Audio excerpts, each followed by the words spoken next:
going back to Godhead. Hare Krishna, Hare Krishna, Hare Hare, Hare Ram, Shri Krishna Chaitanya, Prabhu Nityananda, Shri Advaita Shri Vaishnava Gaur.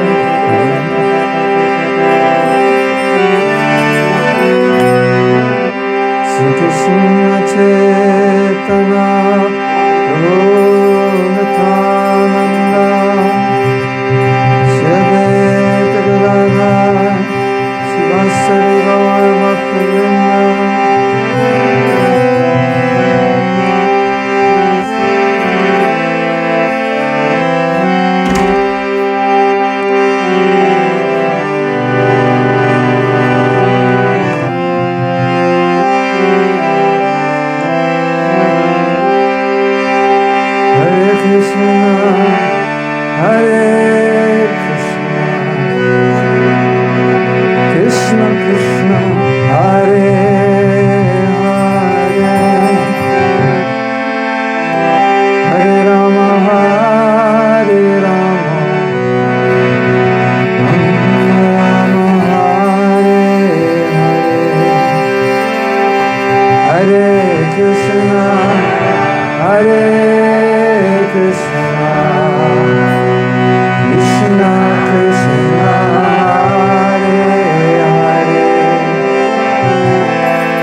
Krishna, Hare Krishna, Krishna Krishna, Hare Hare, Hare Rama, Hare Rama, Rama Rama, Hare Hare.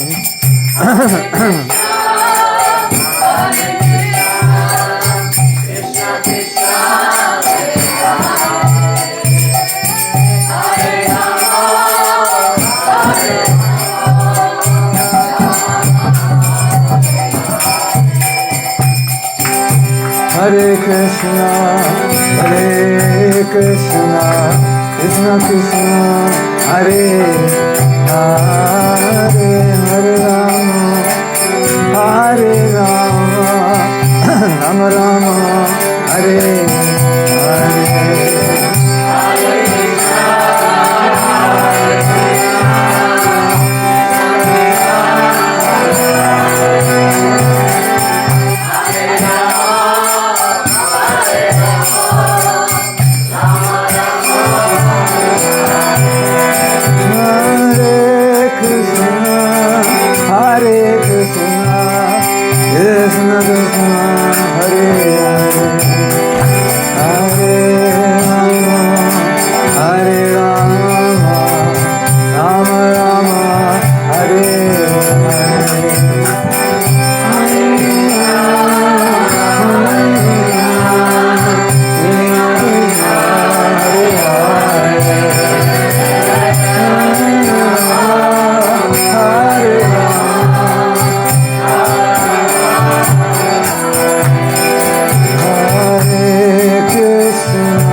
Krishna, Hare Hare, Hare Rama,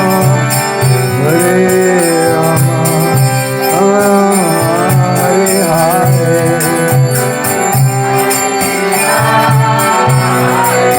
Govinda.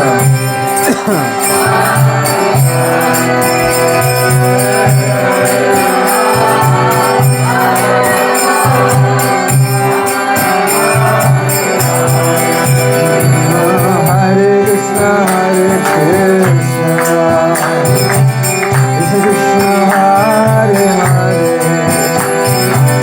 Hare Rama, Hare Rama, Rama Rama, Hare Hare.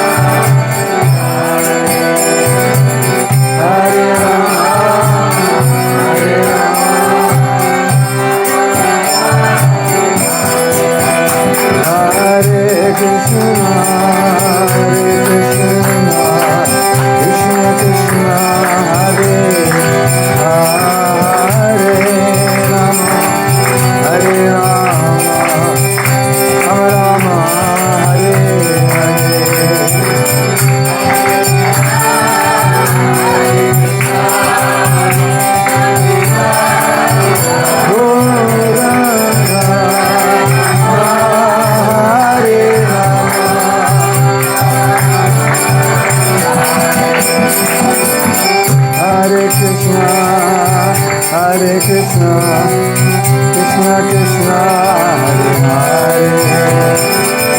Hare Rama, Hare Rama, Rama Rama, Hare Hare.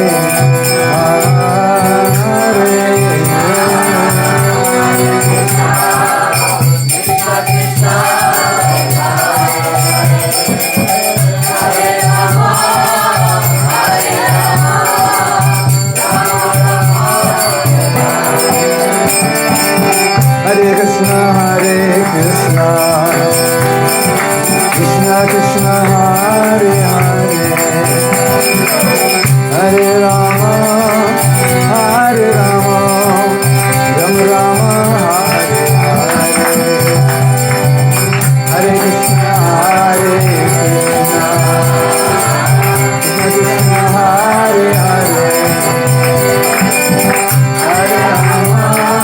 Go.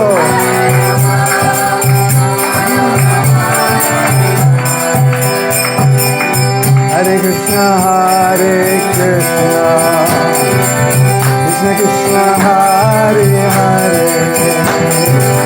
Hare Rama Hare Rama Rama Hare Hare Hari Bol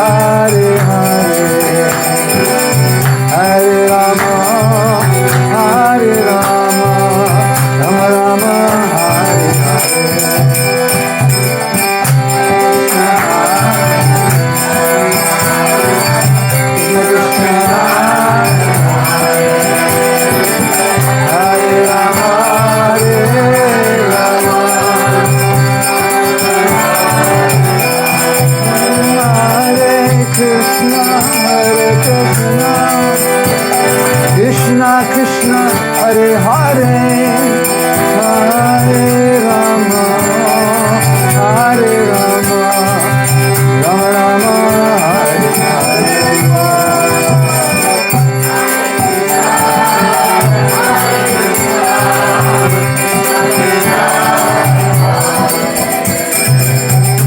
Bolo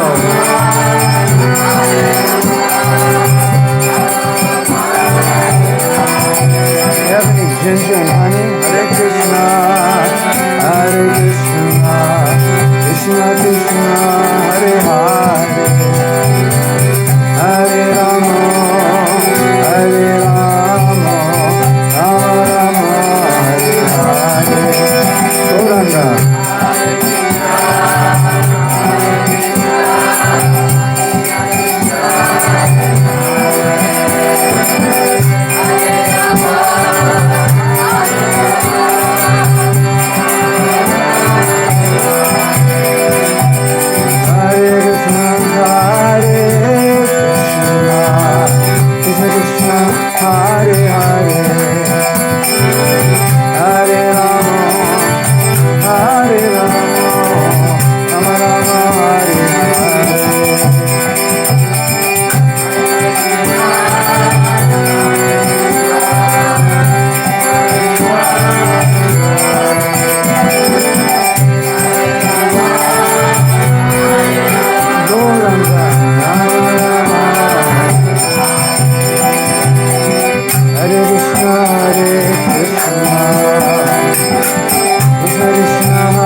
Hare Krishna, Hare Krishna, Krishna Krishna, Hare Hare, Hare Rama, Hare Rama, Rama Rama, Hare Hare.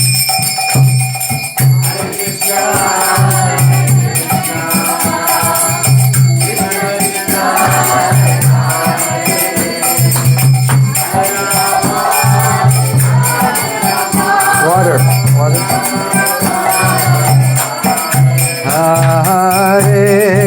Hare Krishna, Krishna Krishna, Hare Hare, Hare Rama, Hare Rama, Rama Rama, Hare Hare.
But if you don't know, it doesn't matter.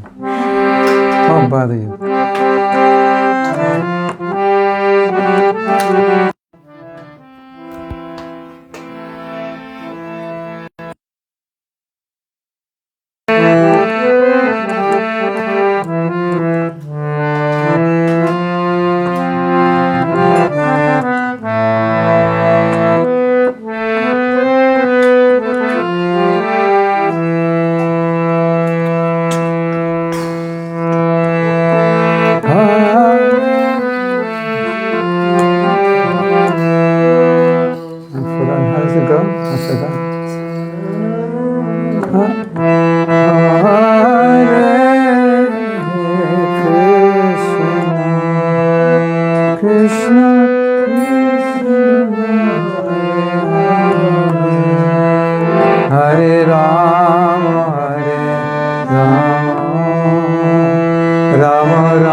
time, everyone together. Hare Krishna, Hare Krishna, Krishna Krishna, Hare Hare, Hare Rama, Hare Rama, Rama Rama, Hare Hare Krishna, Krishna Krishna, Hare Hare, Hare Rama,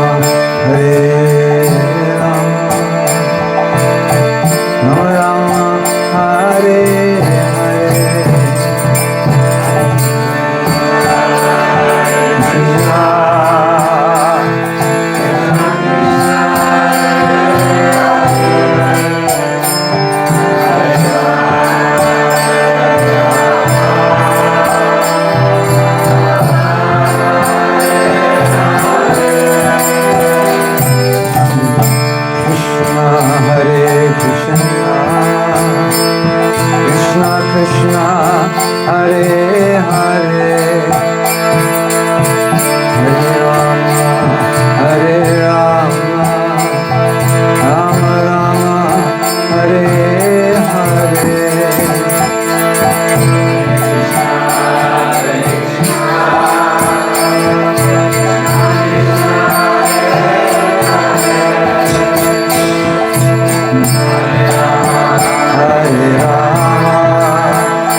Krishna, Hare Hare, Hare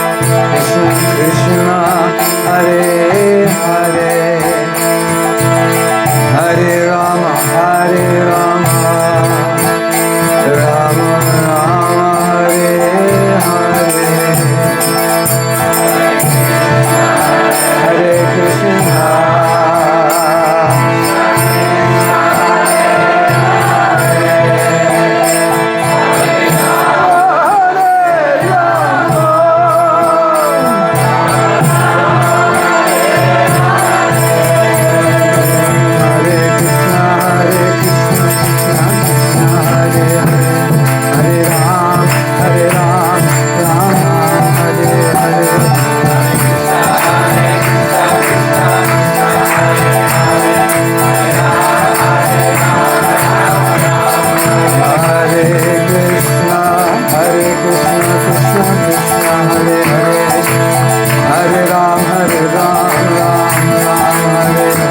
Hare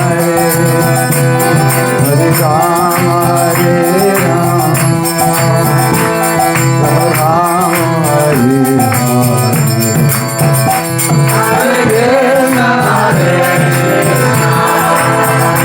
Hare.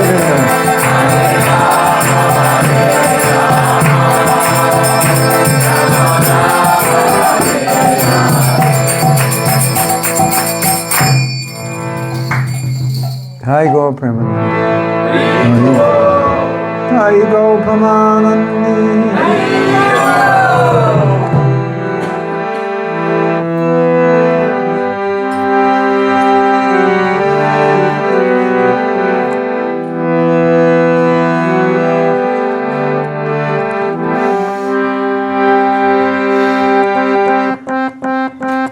It's only getting one read.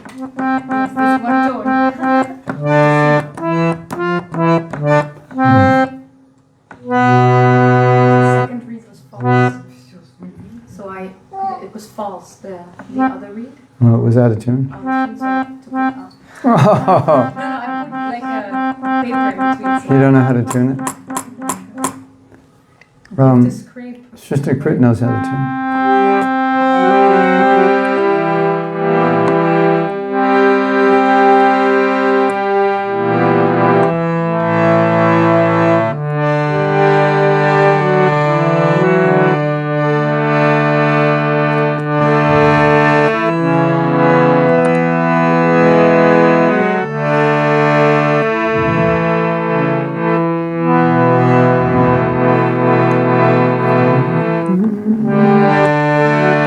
I'm going to try to sing something, if I remember.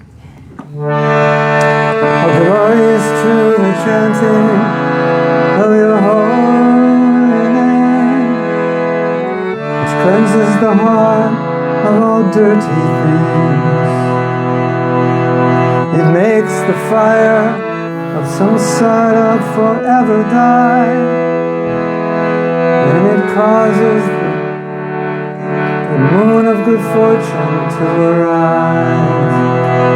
Because your holy name is glorious, holy name is victorious, your holy name is glorious, holy name is victorious, your holy name is glorious, holy name is victorious, your holy name is glorious, holy name is victorious, Jai Sri Krishna Sankirtan.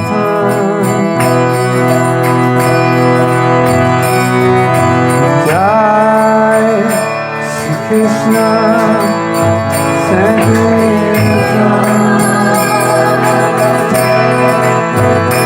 All glories to the chanting of your holy name, which cleanses the hearts of all dirty things, and it causes the fire of samsara to forever die. No, it makes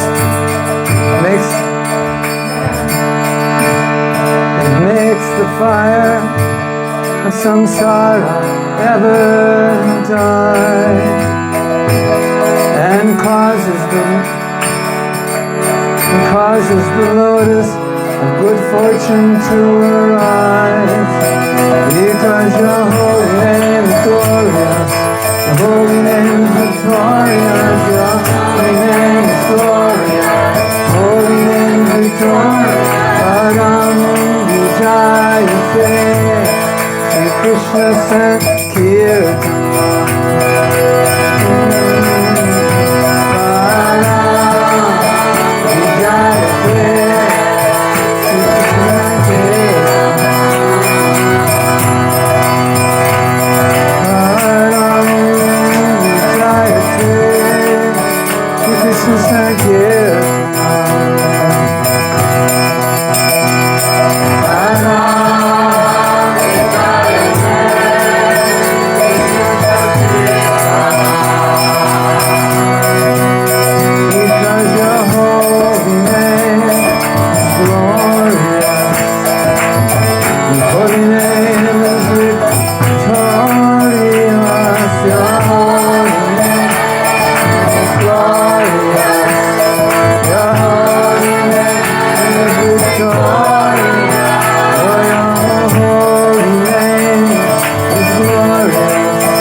Krishna Sankirtana.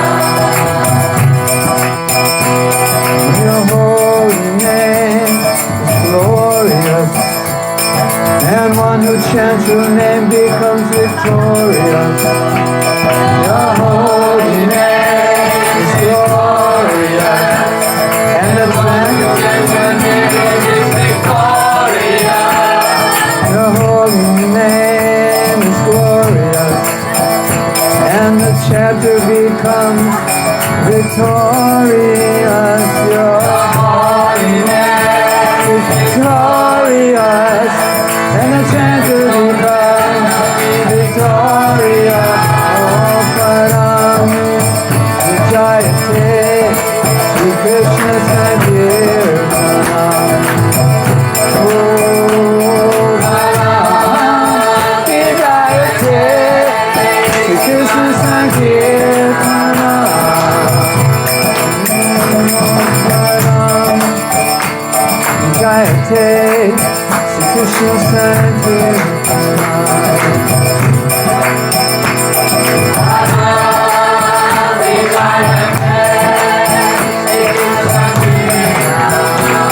But your holy name is glorious. Holy name is victorious.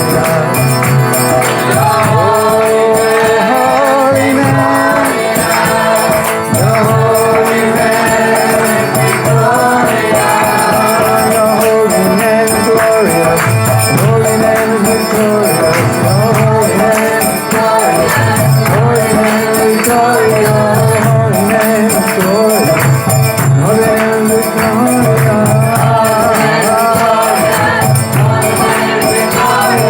Param Vijayate Krishna Sankirtana. Param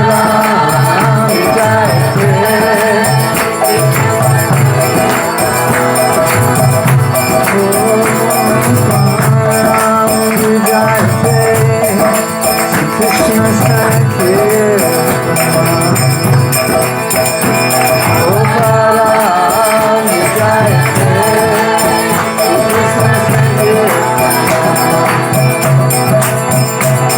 Hare Krishna, Hare Krishna, Krishna Krishna, Hare Hare, Hare Rama, Hare Rama, Rama Rama, Hare Hare.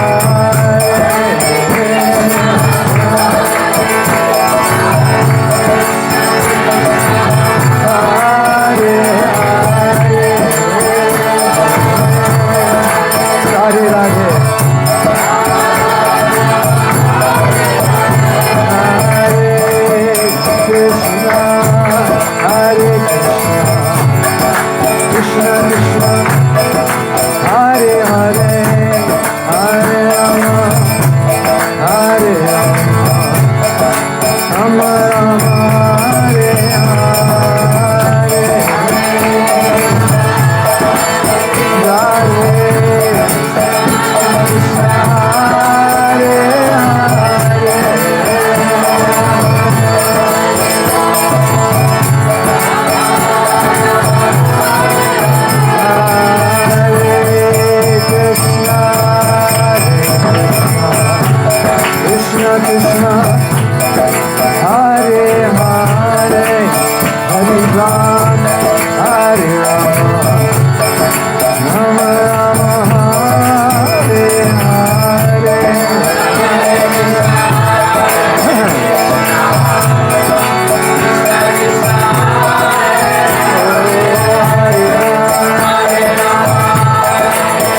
dirty things. You want to sing it together?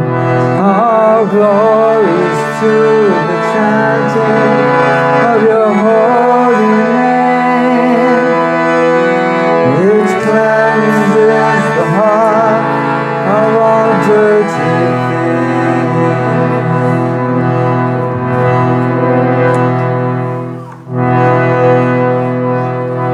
Varam Vijayate Sri Krishna Sankirtan.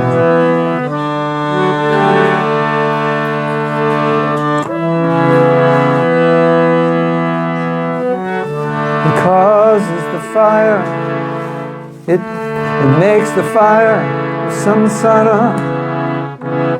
It's kind of a weird thing to say, it makes samsara die, because samsara is birth and death. It makes the fire of samsara die, and it causes the lotus of good fortune to arise.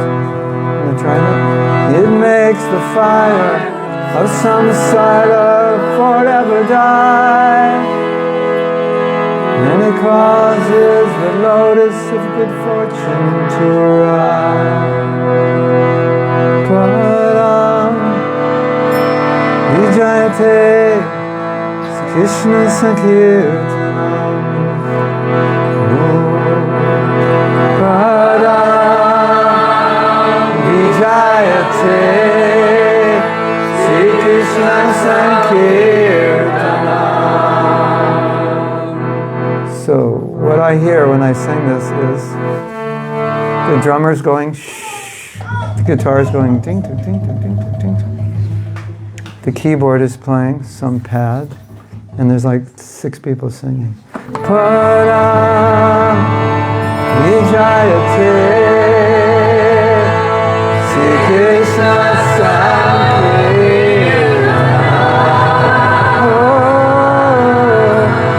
Param Vijayate Sri Krishna Sankirtanam.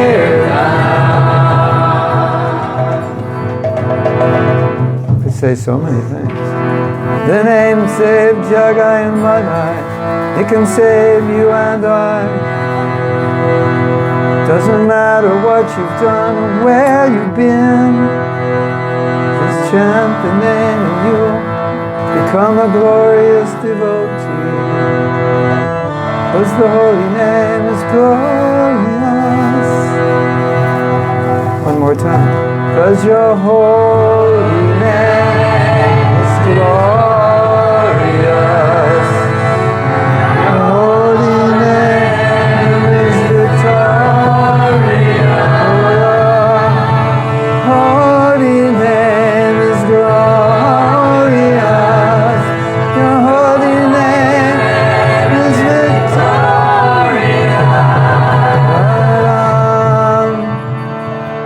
Vijayate Sri Krishna Sankirtanam. Oh, Param Vijayate Sri Krishna Sankirtanam.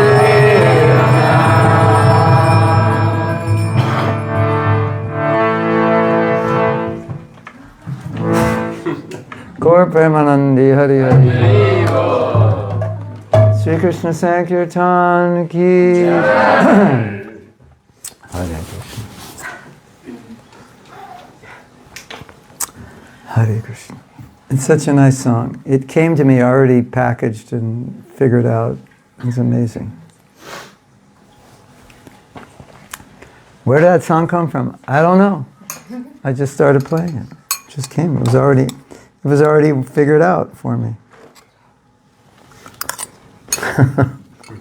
That ever happened to you? It comes already packaged and the song's already done, and then you just play it, sing it.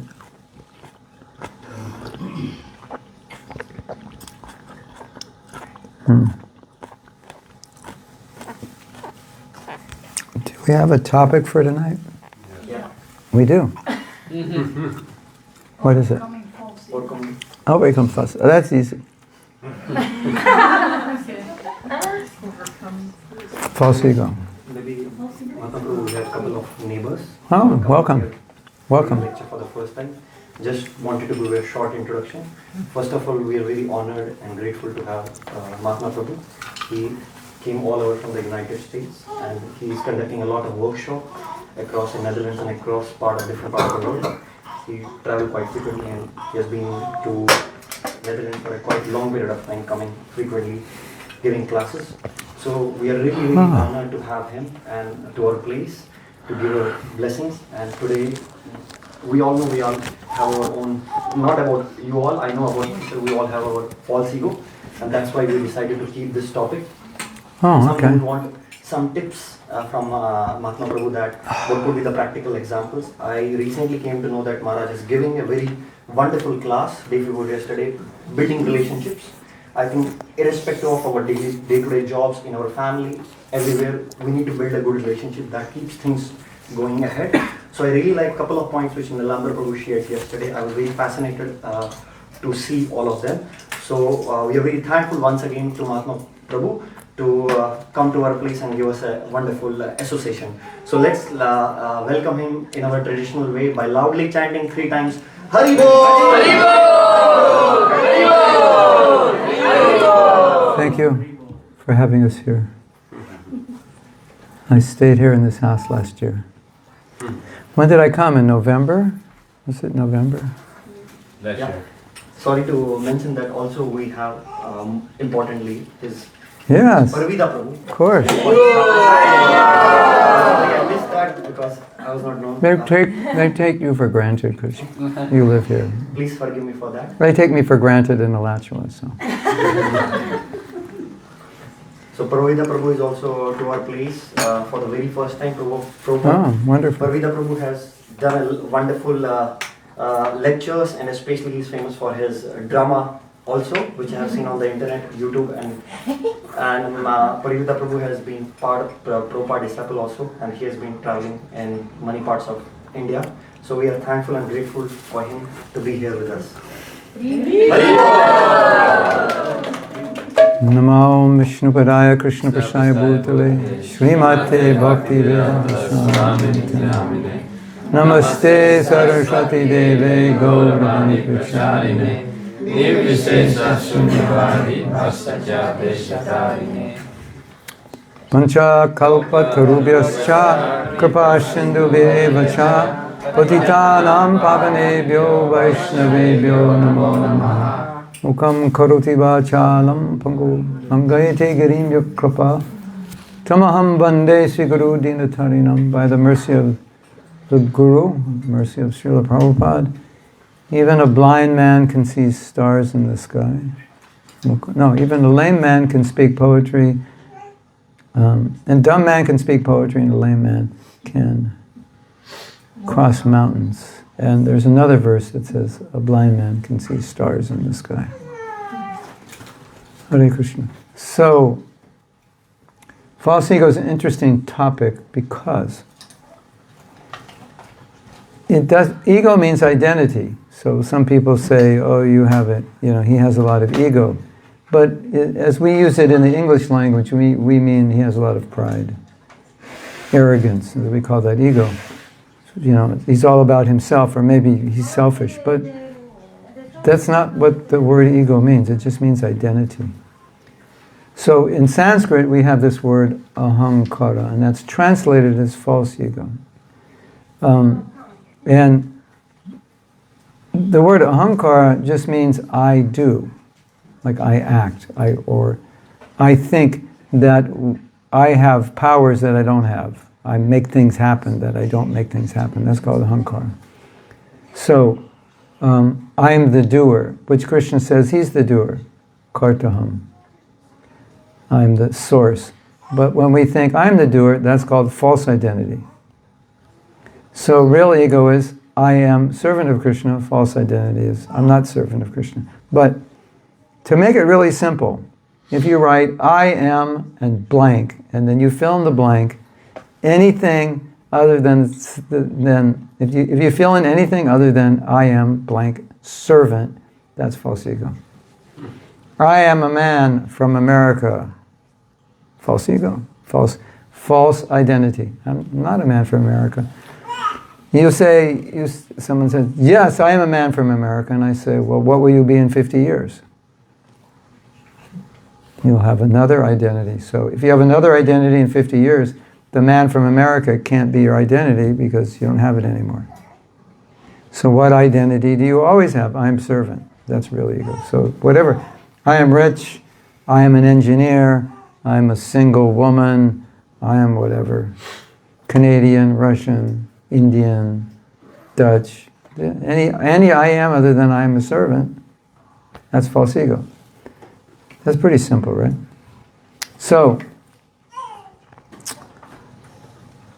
when you have false ego, when we have false ego, then we think we're the body, and we think everything in relation to us, or whatever we can acquire in relation to us, we will stamp that with a stamp, and the stamp says, this is mine.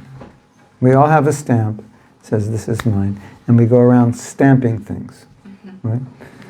You stamp your house, you stamp your car. In this country, you also stamp your bike. You stamp your clothes, you stamp your husband, you stamp your wife, you stamp your children, you stamp everything. This is mine. That's called false ego. That's the false ego stamp. When you become a devotee of Krishna, you get another stamp. And that stamp says, this is Krishna's. So you stamp on your forehead, this belongs to Krishna. You stamp on the door of your house, this belongs to Krishna. You stamp on your bike, on your car, your husband, your wife, your children. Your big truck, your new guitar, your new television, your supercomputer, your iPhone 15, you stamp on it, this is Krishna's. And you use it in his service. That's real ego. Right? It's pretty simple, right? Did you realize you have two stamps? Did you realize that? And now you look at your life and you can see. You go around stamping things. And the Pure Devotee only stamps, this is Krishna's. Everything he stamps, this is Krishna's. Everything, 100% of everything, this is Krishna's. Nothing is mine. And as you're evolving, then you stamp more things, this is Krishna, and some things, this is mine, or this is ours, we'll share it. Krishna, help me get a television, and 50% I'll watch movies about you, and 50% we'll share it. How's that? Two stamps. Mine and Krishna's.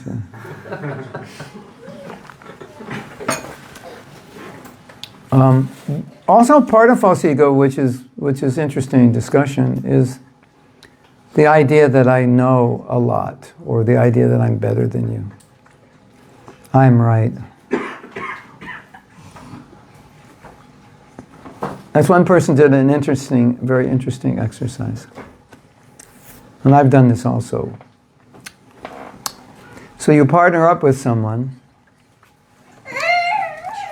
and the exercise is to tell the person you're right. And there's no topic. It's just like if I say to you, I'm right. And he's going to say, no, I'm right. And I'm saying, no, you're not, I'm right. And we go back and forth. And you start to feel this like inherent ego of I need to be right, even though there's nothing to be right about. But just the fact that he's saying he's right, that means I'm not. And I'm getting offended. And I need to be right. And everyone who does the exercise has that experience of that need to be right, and there was nothing even to be right about, but just like domination.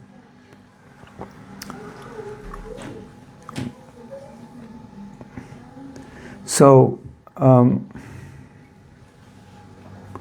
one time, devotees weren't getting along. Not one time, many times. They weren't getting along, and it came back to our spiritual master. You know what he said? He said, the reason you can't get along is because, who knows what he said? Is because, you want to guess? I'll give you a hint. It's because you all want to be Right. God. Well, yeah, God's always right. You all want to be God. In other words, you want to be supreme, like my opinion, my way or the highway. It's my opinion is right. I don't want to hear you. So that's why we said yesterday that in some companies in the world today, they've realized that the number one quality for a leader is to be humble. And the reason is because if the leader's humble, he won't say, I'm right, and you're a senior, therefore you're wrong, but he'll listen. So that's one aspect of being free from false ego, that you'll listen, you can take feedback, you can honor criticism if it's genuine, if it's genuinely given. You can consider it. And one who can't take feedback, there's some false ego there. Yeah. Don't tell me what to do. What do you know? Who are you? I'm older, smarter, been doing this longer than you. You don't know anything. That's false ego. And so, one of the problems we're seeing in the world today due to false ego is that people take superior positions due to an existing hierarchy that respects that position, but they're not qualified for it. Right? You should listen to me because I am the blank. But you may be totally unqualified to be the blank, and you enforce that everyone has to listen to you, because that's the social hierarchy, and that position is respected. Right? Just like in India, something that disturbs us as Westerners is sometimes there are people who are gurus. I mean, they're not gurus. They just dress up like gurus. And they smile like gurus, and they have beards and long hair like gurus, and they know how to hold their hand like this and take nice shots for billboards. And in their private life, it's a total mess, and they don't really know what they're talking about. But because they pose as gurus, everyone respects them, because you should respect guru. Isn't it? There's this one guru, I don't know who he is, but on the way to Mayapur or the way to the airport, there's this big poster of him. He's got this really artificial smile. It's got a purple mystical background. He's got, the right turban, the right color, and the right, everything's in there matching, the right beard, and everything is like, if you're making a movie, this guy, he's going to play the guru. He's got the punch. And so people fall for that. And so I think that's one of the most dangerous aspects of false ego, to misuse your position, to establish that I'm right because of my position, not because I'm right. Not because I'm even qualified, but I have the position. And people will honor you if you have that position. But if you're not qualified, then you shouldn't take that honor. And even if you are qualified, I'll give you an example. Some of you may know this. When Srila Prabhupada, my spiritual master, the founder of this movement, had his Vyasa Puja. Vyasa Puja is it's like a birthday celebration where the disciples honor their spiritual master. And so they bring gifts and words of praise, and they cook a nice feast and offer flowers and so forth. And Prabhupada said, I am learning how I should worship my spiritual master by watching you worship me. So he never forgot his position as a little servant of Krishna, no matter how much he was served. And so these are his students who traditionally the students bow to the Guru, and he's basically bowing to them. When the disciples of Srila Bhaktisiddhanta, Prabhupada's spiritual master, would bow to him, he would say, Dasosmi, I am your servant. So these are the disciples who are supposed to bow, and the Guru is bowing. And he said something amazing. He said that if one has no false ego, and one is fixed in his realization that I am a servant of God, then no matter the extent of honor he gets, no matter the extent of opulence he gets, he'll never be budged from his realization that I'm just a small servant. Nothing will bewilder him. Isn't that amazing? Like the whole, he could have the whole world serving him. He could have all the opulence and wealth of the world. And he would always feel, I'm just a little servant, and I'm a servant of everyone who's bringing me these resources. That's no false ego. Most people, obviously, could not handle that kind of honor. It's extremely difficult. We had a president of the United States, Abraham Lincoln. You may have heard of him. He was responsible for abolishing slavery in America. And he said something beautiful. He said, adversity is not the real test of a man. Because when you're in adversity, you're forced to tolerate. If you don't, you'll go crazy. I mean, he didn't say that, but that's implied, right? Have you ever tolerated something really difficult? I'm sure you have. And if you think about it, you had no choice. You know? Your car breaks down, it's the middle of the winter, you have to walk home 10 miles, you don't have warm clothes. And you do it, and everyone, all your friends are thinking, well, that's amazing. You know, you're so tolerant, and you're saying, well, I didn't have a choice. I wanted to sleep tonight at home, and I had to. He said, but if you really want to test a man, give him power. That's the real test. Adversity is not the test, because we will naturally spring into action against adversity. It's kind of like survival instinct. But give him power. That's the real test. So, when we say overcoming false ego, our philosophy is that everything belongs to God, and He gives us everything to use in His service. So if we see, if the stamp is always, this is yours, then no matter what we get, we'll never be bewildered by it. We'll never misuse it. I am a steward of everything you give me. And it's all yours, and I use it for you. There's no false ego there. And you'll never be bewildered or overcome or misuse any power that you're given.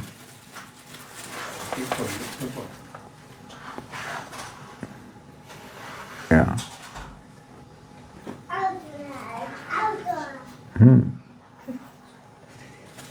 So it's quite common when we're given some position of authority to misuse it, isn't it? You know, you get a job and you're the toilet cleaner, and then you get promoted to the pot washer.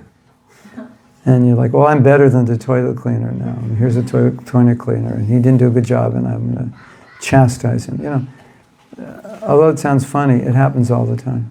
You just get elevated one notch because we all want to control and lord over people. So if you have a position slightly above, it's an opportunity to do that. And unless there's humility and a mood of service, there's always going to be that tendency to take advantage. Because we have the tendency, and so when the facility is there, it's hard to resist it. Isn't it? I would say, in some cases, almost impossible unless you're very elevated or you're very humble. It's almost impossible to resist. Especially if you're 25 years old. It's even harder. Because that's, when you're young, that's all you're all about, being honored, you know, doing better than others, competing, isn't it? And you get older, you care less, you start caring less about it, especially when you're younger. Very competitive. Not everybody, but that's a tendency.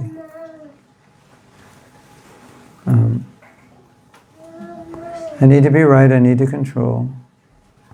I take advantage when the opportunity is there. And so, a person without false ego, they use everything. They take advantage of everything to use it in service. There's this really beautiful story I've told before, but it's so instructive.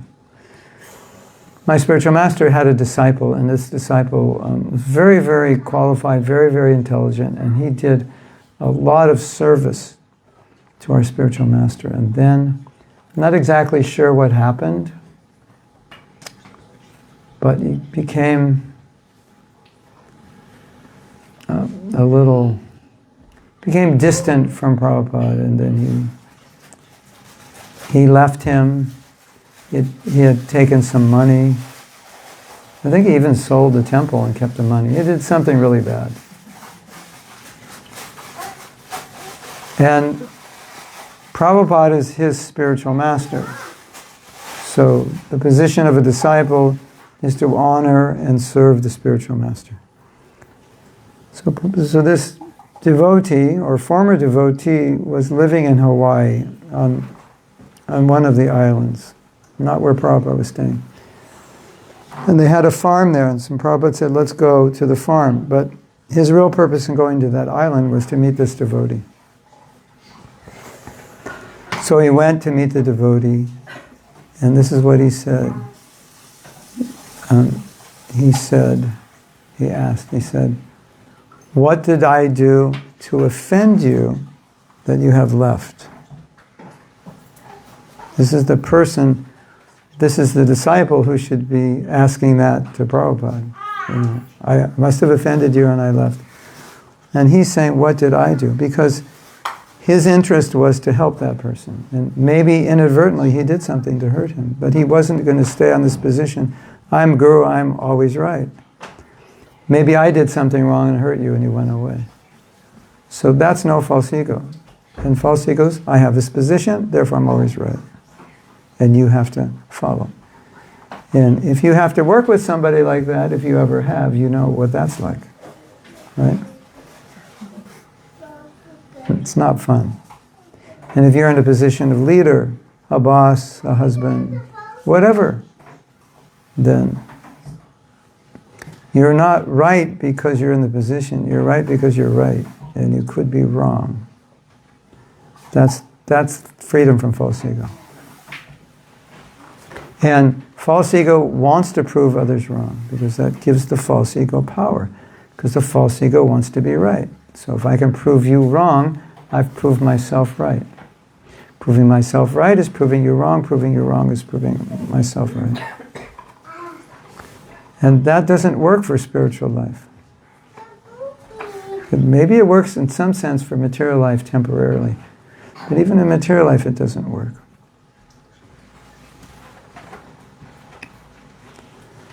So, Hare Krishna. That's what I wanted to say. If anyone wants to say more or ask questions, yes. Yes. What's the best way to deal with praise?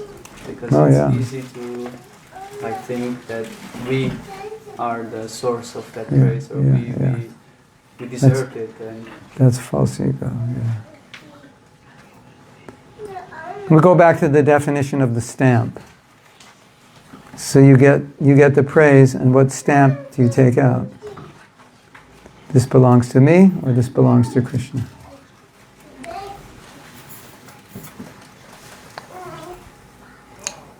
Yeah. I have noticed in India, often when you praise somebody, they just look up, put their hands up and say Bhagavan. Bhagavan means God. So you're praising them, and they're basically saying it's God's mercy. Like he did it. It's His power that was given to me that I did it. Bhagavan. Yeah, it's so beautiful. It's not me, it's Him. They recognize that. That's the culture. They recognize that power comes from Him. In a more materialistic culture, they recognize falsely that it's them. Maybe that they don't believe in God, and even if they do, they may not identify that it's coming from Him. Another instruction about being praised is that you can think, if someone praises you, you can think, they're telling me or instructing me what I should become like. Prabhu, you're such a nice person. I love the way you treat people. And then you're thinking, I should treat people nicely. They're telling me to treat people nicely. I should become. I pray that I can be the way you're describing me. So those are two ways you can look at it. Either that that it is Krishna's mercy, it is His power, His empowerment that I could act that way, or this is the way I should be acting. They're telling me how to act. And that was from Srila Bhaktisiddhanta. He said that. And he said that criticism should be taken that God is being kind to you and correcting you through somebody. You know, sometimes people criticize us, and it's not like we did anything. And then I could say, well, you know, why don't you just apologize to them? And you'll say, but I didn't do anything wrong. Why should I apologize? But sometimes that's the best thing to do, because it neutralizes the tension. Even sometimes Krishna does that. He apologizes. And he didn't do anything wrong. Or he apologizes on behalf of his servant. If you know the story of Jai and Vijay, they were offending the four Kumaras. And Krishna came out and he apologized on behalf of Jai and Vijay.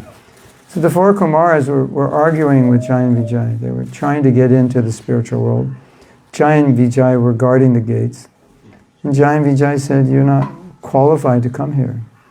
And they said, well, you're not qualified to be guards, because if you were qualified guards, you'd let us in.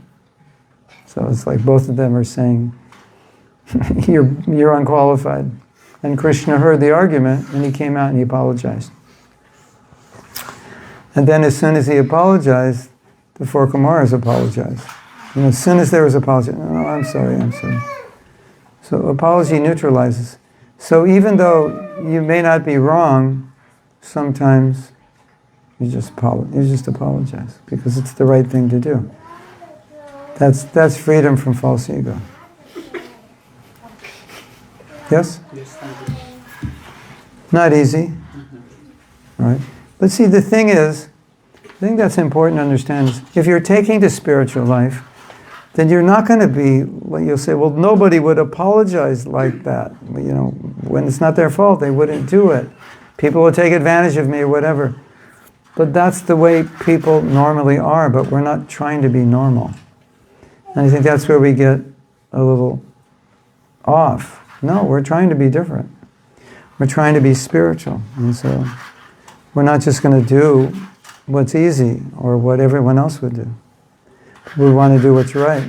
And it's not always easy. Not always easy, but it's always right.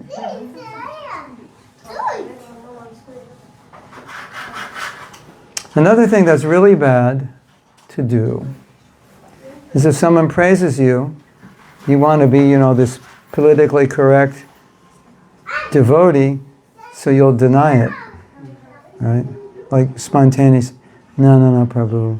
Let's say I glorify you and I say, that was a great kirtan you gave. And you go, no, Prabhu, your kirtans are the greatest. It's like the politically correct, false humility reaction, isn't it? But it's not good, because the person who's praising you is offering that genuinely. So you're raining on their parade if you say, no. Yeah. I give you a present. And you go, no, you should keep it. And you give it back to me. It's exactly like that. That praise is a present.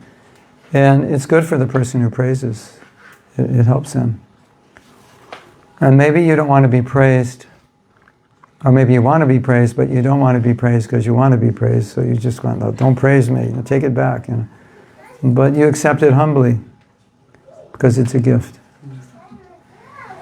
And we saw with Srila Prabhupada, he had to come and take honor from people, but it helped them. It helped them learn humility by honoring him. It's not that he wanted to be honored, not at all. So, but they were giving honor and it was helping them, so he took it.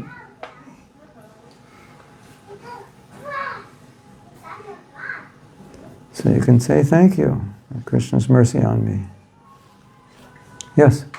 Yeah, I also feel like you were talking about giving back the gift, but I also feel like whatever somebody is praising you for, apparently that's a talent that's been given to you Yes. by Krishna. So Yes. even if you don't recognize it, it's also like, hurtful to Krishna because he gave you this beautiful thing Yeah. that inspires somebody else. And That's nice. then you're not recognizing that you got this. Yeah. Yeah, that's true. That's good. And we're also falsely denying it. Right? We're denying the gift Krishna has given us. If Krishna gives you a gift and you can use it, what it's so wonderful. And if you deny it, then maybe you won't use it. You know what I say? I always say it's like, your uncle, what's a typical Dutch name? Jan. Jan. Your uncle Jan left you €1 million. Or 10 million. That's, a million's not that much anymore. 10 million. No, 50 million. Yeah. He left you 50 million and I say, oh, you're rich now. You go, no, I'm not rich. I'm just poor. I have nothing. It's like, what do you mean? You have 50 million? You just inherited 50 million. No, Prabhu. It's like, it doesn't make any sense. Or you're pretending you don't have it. And it's like, we're trying to get a temple here and it's going to cost 10 million.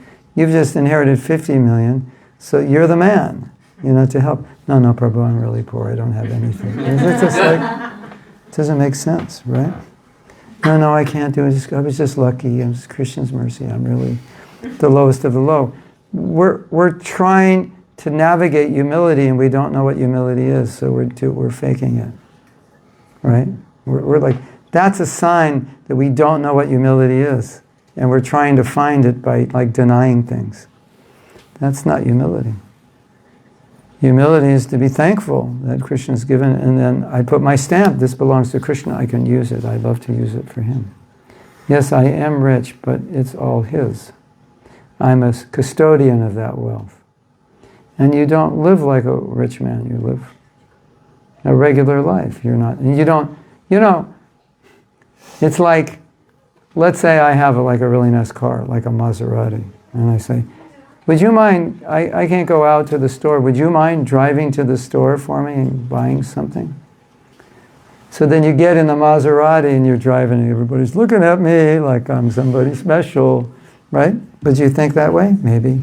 And I get out of the Maserati and everyone's looking at me. Of course, maybe I'm not dressed like a person who would own a Maserati, but, or do people notice me? What are they thinking, There would be a tendency to do that. It's not even yours.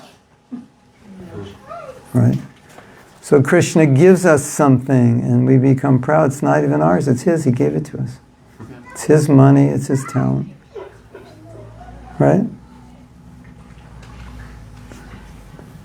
That's humility. And so then when you have that humility, it's just you don't have to fake it. It's just like, thank you, Krishna. And you can take it away. He can take it away as easily as he gave it. Yes? Yeah. Is that how you say it? Yeah. Yeah. Yeah. And how do you say good? Goed. Goed. Ja, goed. Goed. Ja. Hell good?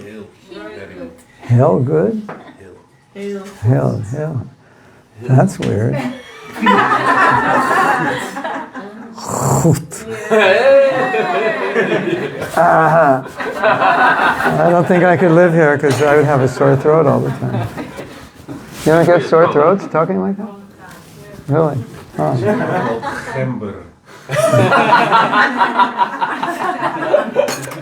Hare Krishna.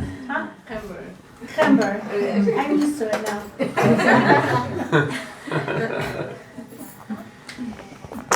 Any other question or comment? Yes. Yeah, I have. Oh, okay, yes. You said about some people have the habit of unnecessarily criticizing even if you have not done anything wrong. Yeah. You still apologize. So when you say that you have to apologize. Not every case, but sometimes. Yeah. Sometimes it may help, yeah.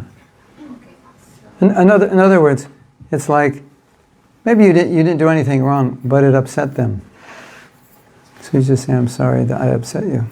But if you apologize, even if you have not done anything wrong, then it's encouraging their Could be. tendency of Could be. criticism. They will never realize that they are.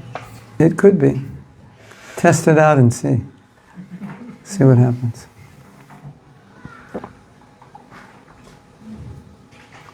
So if you say, I'm sorry I upset you, don't say, I'm sorry you're upset. Because that means, I didn't do anything wrong and you're upset. I'm sorry what I did upset you. I didn't mean it. Please forgive me. I think you're talking about a person who's abusive, and if you say that, they'll just continue their abuse. But yeah, that's different. Or they would continue to criticize, perhaps. Yeah, that may be, that's a consideration, certainly practical consideration. But with many people, it would diffuse that. And,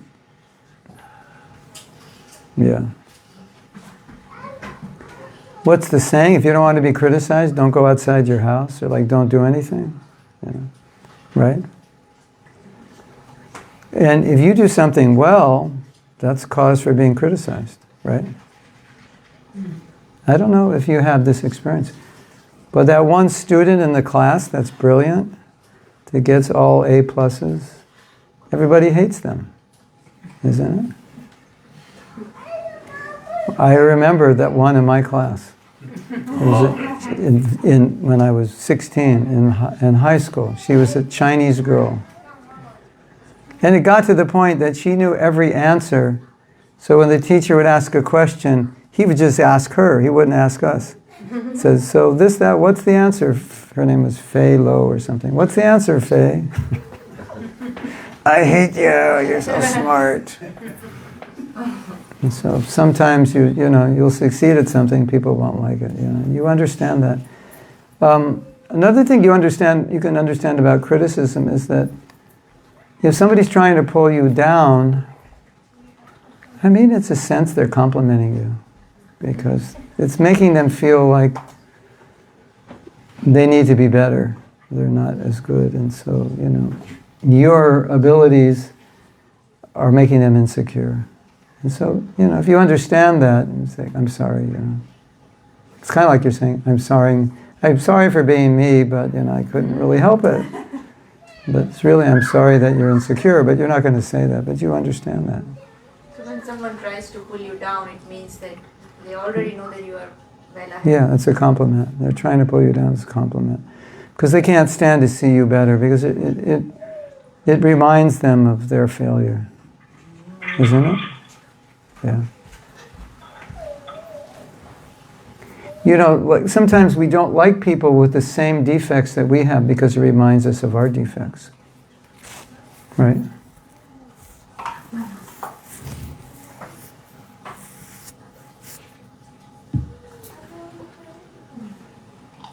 So it works both ways. You may have the same defect as I have, and I don't like you because you're reminding me that I have this defect. Or you don't have it, and it reminds me that I have it. Exactly. So both cases, I don't. Whatever you do, I don't like. Because I'm insecure, right? Never works. But if you understand that, you just this person, for whatever reason, maybe they have a difficult life, a difficult childhood, or whatever. That's how they feel, and that's why they're lashing out against you. You can be compassionate. Correct? TK? Yeah, so if we're in a situation and I think I'm right and I have my perspective, I also have my reasons why I think I'm right, but the other person also have that. Yeah. At what point should we doubt our own reasons if they're actually real, or are they made by our ego? Well, there's a formula. Compromise is 1 + 1 = a half. No. Yeah.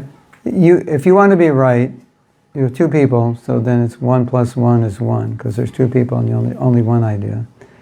Compromise is like 1 + 1 is 2, and then synergizing, it's 11. So what experts have said, rather than it's either my idea or your idea, if you both can listen to one another and synergize, you'll come up with a better idea than you both started with. So that's something to keep in mind. And then, I'm glad you brought up this point, because it's extremely difficult to listen to people you disagree with. Isn't it? It's like we naturally shut down, we just think, this is a stupid idea, why do I have to listen to it? Do you ever feel like that? It's like, he doesn't know, and I have to sit there, listen to it, okay, you want to do, and your mind's going, stupid idea number 1, stupid idea number 2, stupid idea number 3. But we want to learn to be able to listen and try to understand it. That's the challenge. Like before I say, I'm right for these reasons. I already know I'm right when I go in. Yeah, but maybe I can find out there's more things I haven't seen. Yes? If it would happen to me, then I would ask someone I respect, what do you think of this? Yeah, that's also there. I started doing a little exercise years ago where I would listen to people I disagreed with, because I wanted to practice being able to try to see if I could see from their perspective and understand, because I feel it's such a good quality to have. So I would say, if you can do that, you can make it more. Then if you still disagree, at least you tried to understand and tell me more, explain it, that's interesting, I never thought of that, what do you mean by that? That can change you, and yeah, going in, trying to see if there's something better than each of our ideas, that's also good. And like Parivita says, maybe it's just, I still don't agree with him, we can't work, we can't synergize together, so yeah. Sometimes I do that also, because I have been wrong in the past. How about you? Any of you been wrong in the past? Once or twice? Yeah. So, since we know we've been wrong in the past, it's always good to talk to other people, because maybe we're wrong. There's also another phenomena that's prevalent in this world, is we tend to be more submissive to the people we respect. Even if two people say the same thing, if a person you respect says it, you'll tend to listen more. You'll be more accepting. So that's something to know. And then we already come in with our own bias to start with. So that's something to know. Like maybe this is just something you learned and it's the only way you think. And they're coming from a different perspective. And maybe they're 10 years older than you, and in 10 years you would also think that way. That's also possible. Yeah? And what about if, for instance, someone says something about you are like that because of these reasons, but you have reasons why that's not the case. So when should you then start doubting yourself? Because if you doubt yourself, you can also grow in that aspect. Yeah. Because you might have a false perception. I did a seminar, not my seminar, but in the seminar, you would take breaks and people would go up to one another and tell them whatever they wanted to tell them. So I might go up to you and say, Chitralekha, your problem is, because that's basically what everybody was doing, I look at you, I see you do this and that, but I can see you're just, it's all about your image, you're just all about image. And the facilitator said, all you can say is, thank you for sharing, I will consider what you said. That's good. We had to do that so much that it was like so easy for me to take feedback because I'd been doing it for like 6 days, all the time. And I'm not saying that's easy, especially when you disagree, but I think it's a great quality just to consider. Okay, this does not make sense to me, but let me take this on board and see. And if it still doesn't make sense to you, at least you try to understand it. And like Parivita says, maybe you want to ask somebody else, am I like this? And everyone might say, no, you're the total opposite of that. And you might say, yeah, that's what I thought. So that's good. But taking it on board is always good. Because maybe you have a blind spot and you can't see it, and someone else is. You know this idea about cognitive dissonance? So if you have a certain image of yourself and someone says you're not that image or something else, you shut down because you can't make sense of that because it's not part of your identity. So if I say, Chitralekha, I want to tell you, I want to give you some advice. You need to be more compassionate. I just see the way you deal with people. You don't care about them at all. And if your identity is I'm a compassionate person, that will boil your blood. It's like it will make no sense, right? And when you have that identity that I'm a compassionate person, you can get angry at people and you'll still think you're compassionate because that's your identity. It's like everything you do will seem to be compassionate, even if it's not. So, sometimes it's good. I live with 2 women in my house, and they like to tell me when I do something wrong. And sometimes they both gang up on me, so it's 2 against 1. When my wife tells me, and I go to my daughter, I go, is it true? And sometimes she says, no, it's not true. Not true at all. And my wife's like, okay. But sometimes she's like, yeah, it's true. Like, really, I don't see myself like that. Yeah, you do that. Cognitive dissonance. I don't see myself as that kind of person. So I don't notice that I do it. So that's a possibility. You just don't realize it. So I think it's always good to at least consider it. It's going to come as a shock sometimes. Me? Like that? You're kidding. I'm not like that. You must be mistaking me with somebody else. No, that was you. You did that. All right, consider it. Sometimes, yeah, I get that and I deny it and I say no. And I'm right. And my wife is like, yeah, you're right. I made a mistake. But not always. That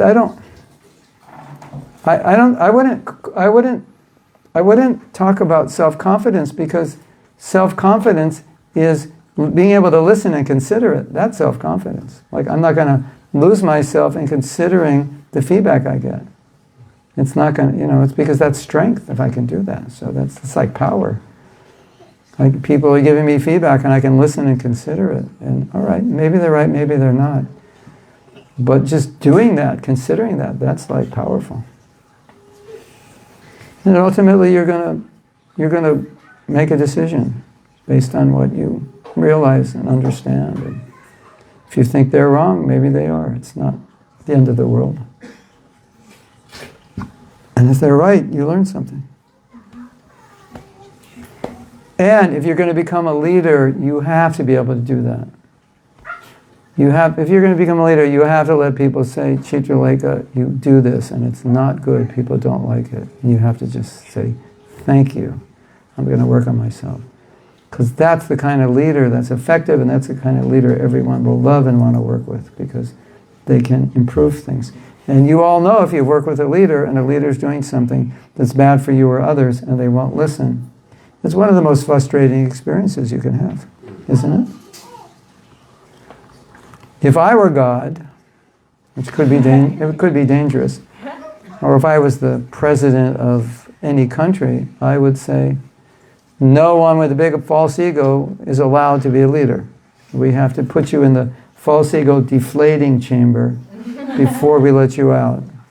Because if you have a false ego and you're a leader, you're going to frustrate lots of people. Did that answer your question or confuse you more? Yeah? Okay. Yes. So what if you have this false ego stand and this Krishna stand, but you, in your mind, you're thinking you're doing the Krishna stand? What do? You ask your wife, am I doing the Krishna stand? What stamp am I stamping? But it's not his wife, it's Krishna's wife. Krishna inside my life. Krishna inside. You ask Krishna's wife that you're married to, am I using the right stamp? only the false ego stand.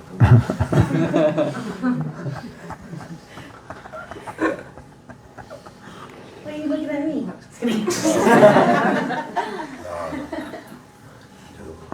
In general, But you can ask, leader or something. you ask anyone you respect, what do you think? You know, this is how I feel I'm doing the right thing. What do you think? I feel my motive is correct. What do you think? Sangha, that's what Sangha is for, you know. Sangha is so we can talk to one another and open up, you know. I feel like this, what do you think? Do we need that Sangha? How can we be objective without other people's help? Right? That's a huge problem, isn't it? You lose objectivity because it's like you see things the way you see, and you only see the way you see because you think that's the right way. And you could be seeing through beliefs, right? And it's, you know, and I'm seeing through another belief, and he's seeing through another, and we're seeing the same thing, and we see three different things. Yes. But isn't it also that, or sometimes somebody can criticize, say me, for doing something wrong or being impure where I'm thinking I'm pure, and they would be right. But many times it seems to me, maybe because I'm a little bit older now, I see that there are as many personalities, conditionings, varnas, you know, someone is more kshatriya, they want to rule, they want to control, others they just want to serve everybody. It's not to me anymore like, oh, this is right and this is wrong. You're right and I'm wrong. You're right. So thank you. I can say thank you. I can learn from everyone. But the reality, as far as I understand, is still that there's going to be so many people, so many opinions, and that doesn't have to be wrong. That is reality. Everyone sees from their own perspective. And what is the challenge or the beauty, if people can work together from all the different perspectives and appreciate each other and try, as Srila Prabhupada did, to fan the spark of, let's say, in our case, desire to serve Krishna and Guru and make a beautiful cooperation. Yeah. It's really not so much about am I right or wrong. It's not very inspiring to me anymore. Yeah, that's true. It's so interesting to try to understand other people's points of view that make no sense to you. Like in politics, you know, you're for one politician. You cannot understand why anyone would vote for the other politician, and they can't understand why you would vote for this politician. Yeah, that's a reality. And they're never going to agree. Because everyone's different. Yeah. How you cannot agree totally, maybe on one thing, and then on the next thing you will not agree. But You can agree to work together, that's for sure. and bring your own things to the table Yeah. and create a variety that people Yeah. outside here are also going to be able to click Yeah, into. yeah. So you're saying respect the various views that people have, and expect they're going to be there. Yeah, And- that is just like how it is. But then to I call it, to rise above the false ego level and see, okay, this person is here. What does he or she want to do? What does he or she needs? Yeah. And how can we do something nice? Yeah. Preaching. Yeah, it's like food. Not everybody likes the same food. Yes.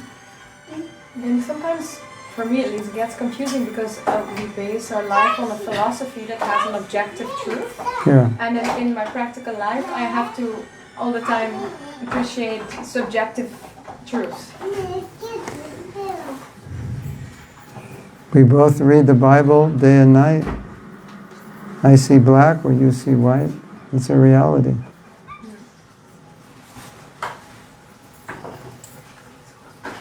And how to live in that confusion. You learn in Avatar, like, I don't know if you, this is an example I'm making up, but you see a brick wall, right? And I see it and you see it, and it's the same bricks, and we can agree on what the bricks are made of, but our experience of the bricks is different, because you went to a school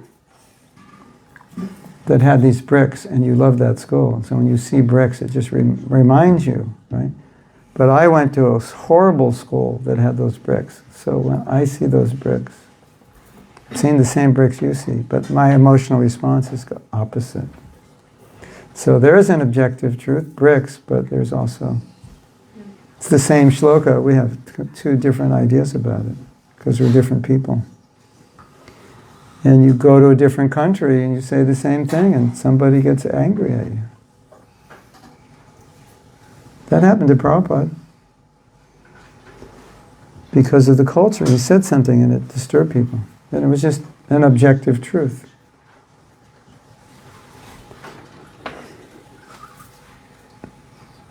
I think you're saying is, how do I trust my perception of truth? Right? How do I? Yeah.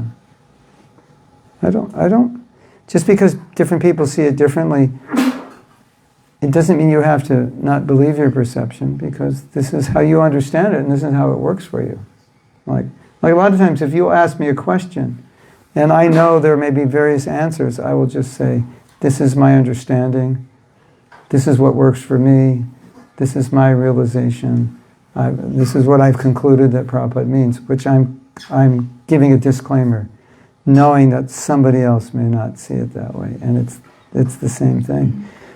And so I always say Krishna is big enough for two opinions. The spiritual world is big enough to fit in two opinions, and then you see that the acharyas sometimes have two opinions. You know, I mean, where the jiva came from, you know. Throughout history, the jiva, it is stated, the jiva did not fall from anywhere. He's always here. There's fall of jiva, there's no fall. And then Prabhupada says he fell. Like, that's a big difference. Like, you know, how do you know, where do you stick that in your mind? That's, you know.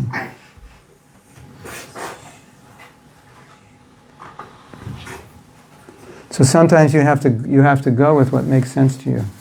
You hear it, you study it, you talk to people, and you know, this is what makes sense to me.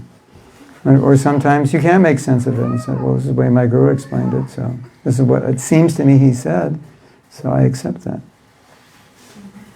What can you do? And 10 years from now, you may realize I was wrong. But you weren't ready for what you realized 10 years later. It wouldn't work for you. You couldn't even realize it. So it has to work for you, you know.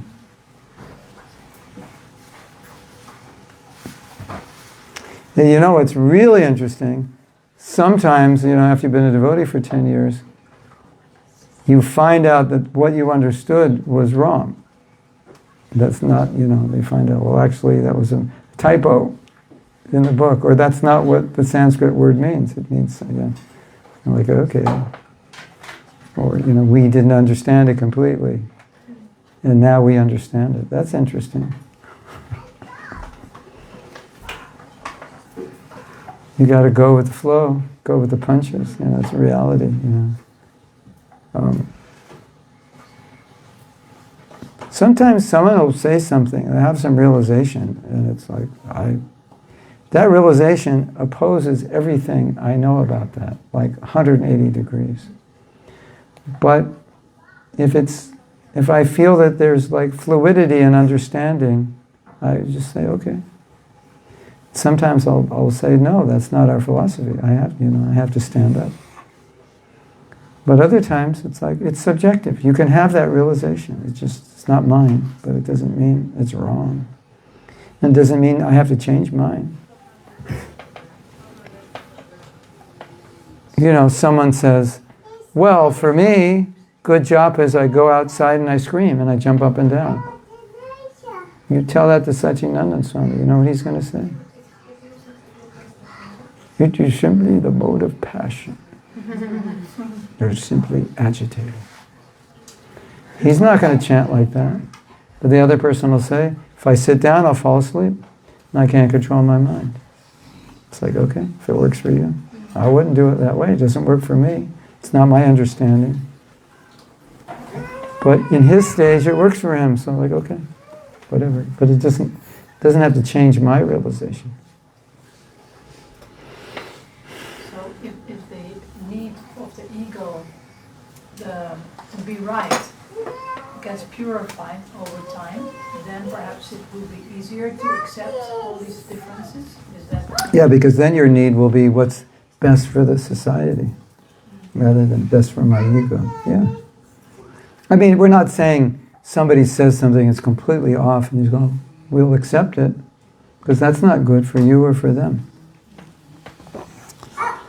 But it's just my experience. There's so many things that we may not understand and we disagree with, and we don't even have the capacity to listen to it and try to understand. I once did an exercise and I said, tell your partner something you believe strongly about. And the job of your partner is say the exact opposite. And your job is listen to that and try to understand it. Wow, I believe strongly, in vaccinations. And so your partner's going to tell you the whole thing is a hoax and it's bogus. Or vice versa. I think this whole vaccine thing is a hoax. And you have to listen to your partner and say, no, it's scientific, it's proven. And in your mind you go, no, it's not. It's a scam, to control whatever your idea is. You have to try to listen to them and try to understand it. Wow, that's difficult, isn't it? I think that's important, because we have to do that. Because we're always going to run into people that disagree with us, and they have very strong reasons, and they think there's something wrong with us that we don't believe, and we think there's something wrong with them that they don't accept us. And I don't see how the Krishna conscious movement is going to succeed unless we're all able to listen and consider. And not only that, but feel. What are they feeling? What's the feeling behind that? Like if you're pro something, it's really hard to understand why everyone isn't pro that. But you really need to understand, why is it? Why do they feel this way? It's really important. To have any kind of meaningful discussion, you really have to understand why they think that way, what's the feeling, what's the culture, what's the whole deal. And then you can have a good discussion, because now you understand where they're coming from. And if they can do the same thing for you, wow, we can really go forward. Right? Ja? Ja, Jan? Goed hoor. Goed hoor. Ja, goed hoor. Ja, goed hoor. Goed hoor.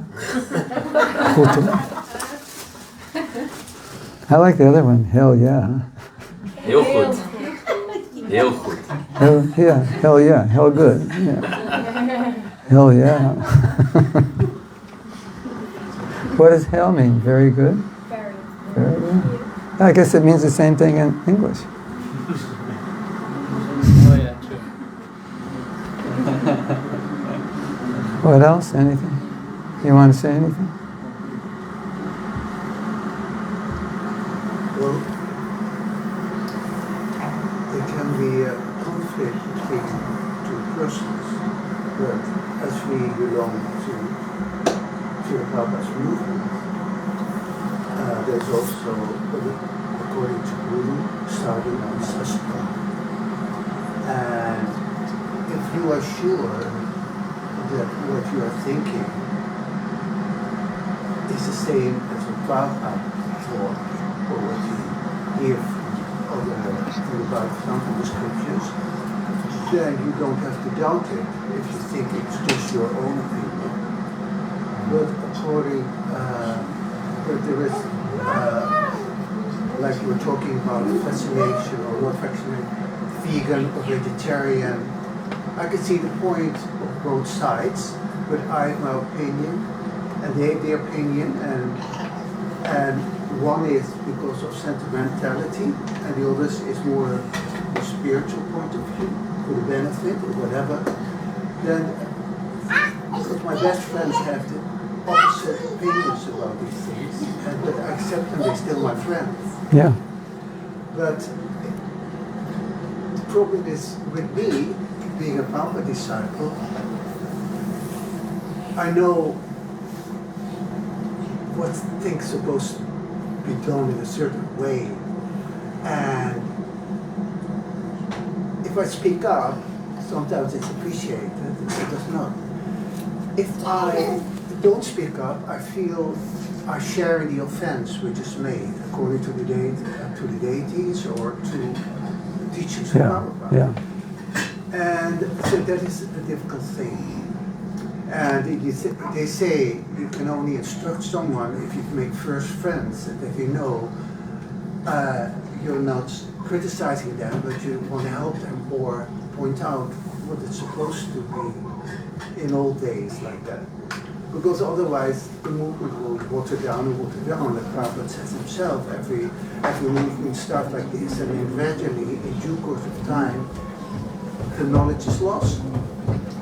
And that I find very difficult. Yeah. What is your opinion about that? My opinion is, I find that very difficult.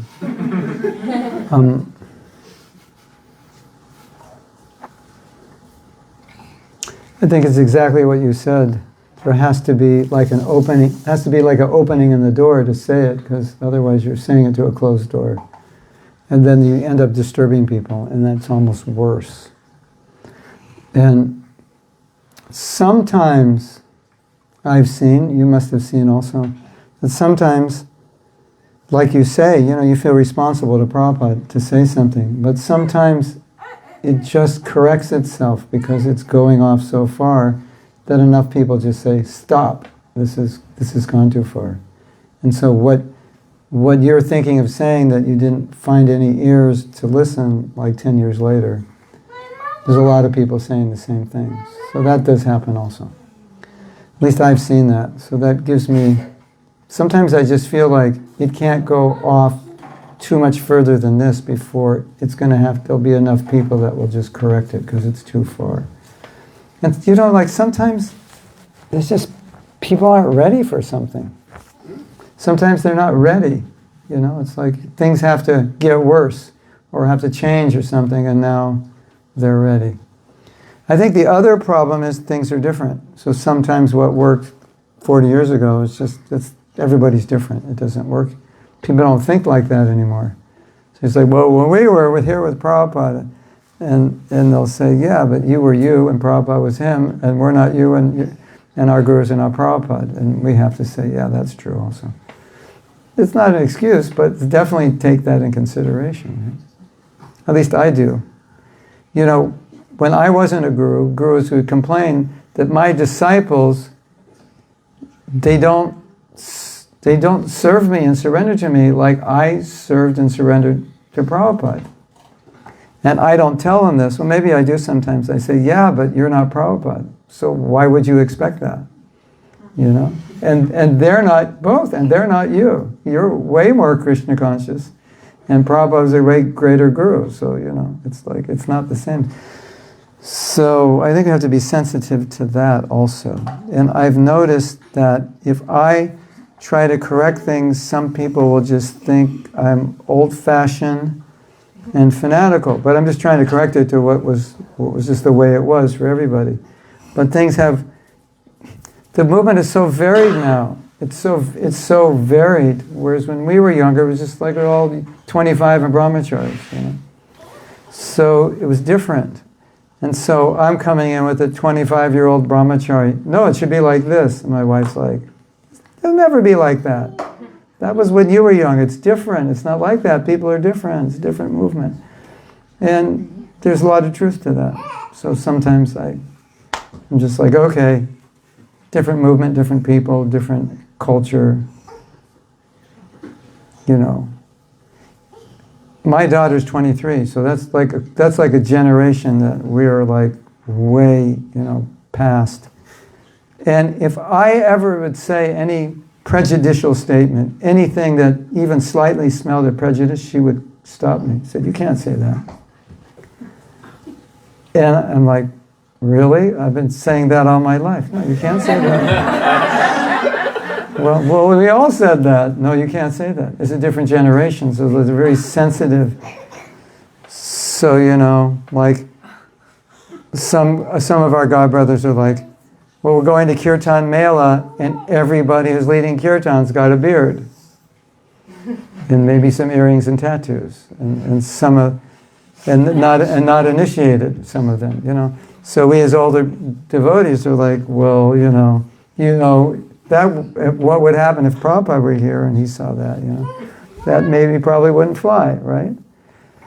And sometimes I'll tell my wife something like that, and she'll say, they're chanting Hare Krishna. They're, second generation. This is just who they are. Just leave them alone. That, so it's like, okay, all right, I'll leave them alone. Because I'm going to come in and, rain on the parade.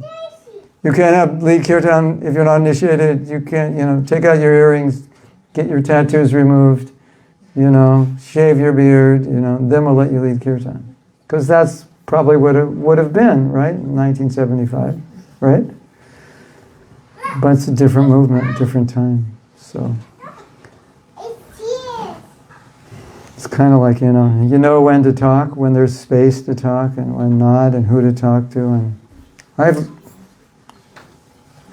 just learned to be a little more tolerant. But there's some things I speak out about, like, very strongly.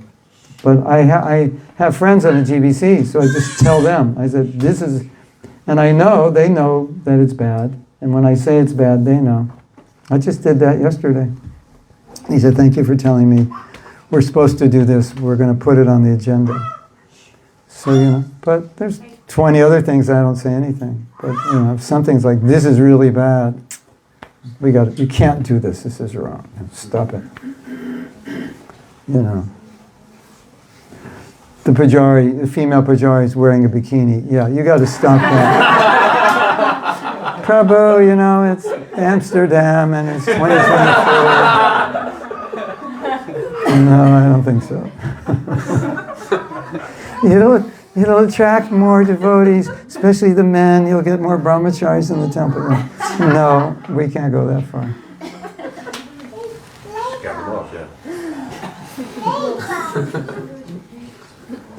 But also, because I know a lot of people on GBC, they also have the same frustration. That even though they're on the GBC, there's, it's just the dynamics of it, and things are moving in a certain way, and they can't even necessarily move it. Question. Why is it that in some parts, some countries, Krishna consciousness flourishes, temples are rich, and other temples struggle? Yeah. Oh, that's easy. Because there are a lot of Indians in that country. And they all are very generous and have more money. That's one reason, and that's a reason in many places, because Indians generally as a minority are the wealthiest minority in like every country they go to. And they're trained to be generous, to donate, and so they give a lot. Some countries are poor. Like I preach in South America, and it's like, nobody goes there because there's no money. You know that? Have you ever considered helping this yatra? Yeah. Not as a GBC, but GBC? I could be. I think I'm unofficial. I'm behind the scenes unofficial. Probably more effective that way.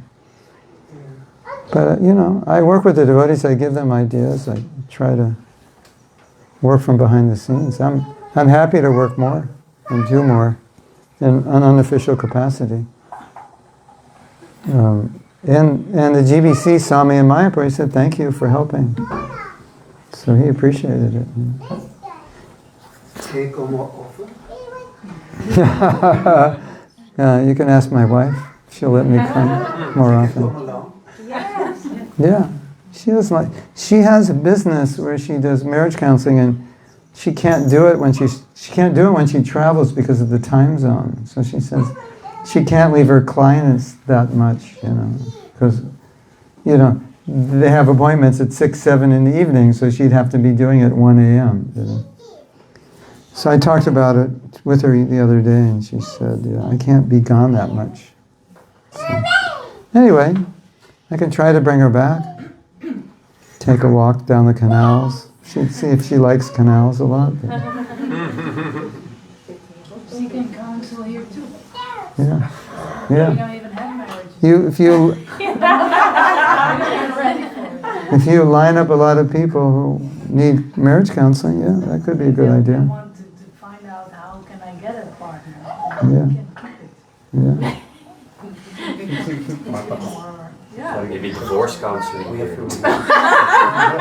few neighbors as well, like they might have to leave. Oh, okay.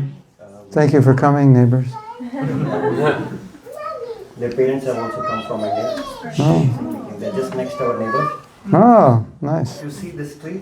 This is now more dominating by Indians. Yes. Sorry to say that. There's a lot of Indians coming to this great country. Yeah. Well, a lot of Indians going everywhere. Yes? Yes. Why not? You make 3 times more money, right? Doing the same thing, isn't it? Something like that. Yes? No, I think we believe in donating, so it's Krishna's thing. Yeah, yeah. To us, the more we get, more we donate. Yeah, exactly. That's good. To the ones who is ready to donate. Yeah, that's nice. Yeah, that's true. That's true. I saw this guy, super materialistic. He teaches people how to make money. And he has a book. It's like, it's a very, very materialistic person. And he's kind of obnoxious person also, the way he speaks. And in his book he says, one of the key ingredients to make money is to donate money. And he said, I've done it and it works. And he said, I don't understand it because it's like counterintuitive. He said, but I don't know if he was like donate 10% or I forget what he said. But something like that. Like whatever you get, donate 10% and you'll have more money. It just works that way. So yeah, Indians know that. Right? You know, you give, it's your dharma. Then here's my bank number. Right? Yeah, oh yeah. No, I was going to give you my bank number after that pitch, but yeah. The success of a temple depends on leadership, the cooperation of the devotees. The wealth of a temple often depends on the wealth of the country as well. So many factors. Anything else? We should do kirtan. Yeah? We can have 10-15 minutes kirtan, then after Yeah. that Okay. have a prasad. Please take Little kirtan and prasadam, thank you very much. I hope you have no false ego left after that. And if that's true, you'll be happier. You can leave your false ego at the door, and you don't have to, pick it up. When you leave, you can just keep it here. That'll be great, right? And then they have to throw it out of the house as well. Burn it. We can have a fire sacrifice outside. No, they'll throw it out for you. Everyone's leaving their false ego here, so could you take care of it and throw it out?